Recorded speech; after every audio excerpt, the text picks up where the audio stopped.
جب تک آپ اپنے رویوں کو نہیں بدلیں گے تب تک آپ کی زندگی میں تبدیلی نہیں آ سکتی، آپ کے گھروں میں خوشحالی نہیں آ سکتی۔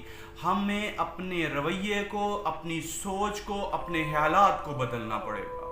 ہم ہمیشہ نیگیٹو سوچتے رہتے ہیں۔ ہمیں صبح اٹھ کر سب سے پہلے یہ فیصلہ کرنا ہے کہ ہم نے ایک خوشی سے بھرا ہوا دن گزارنا ہے کہ مایوسی سے بھرا ہوا دن گزارنا ہے۔ آپ کو صبح یہ ڈیسائیڈ کرنا پڑے گا، آپ کو یہ فیصلہ کرنا پڑے گا کہ میں آج پریشان نہیں ہوں گا۔ آپ کو صبح اٹھ کر خدا کی شکر گزاری کرنی ہے۔ آپ کو صبح اٹھ کر ان برکات کے بارے میں سوچنا ہے جو آپ کے پاس موجود ہیں، جو آپ کو نہیں ملی ان کے بارے میں آپ نے نہیں سوچنا۔ تو آپ کا جو مثبت ایٹیٹیوڈ ہے آپ کی زندگی میں نئی بہار لے کر آئے گا، آپ کی زندگی میں نئی خوشی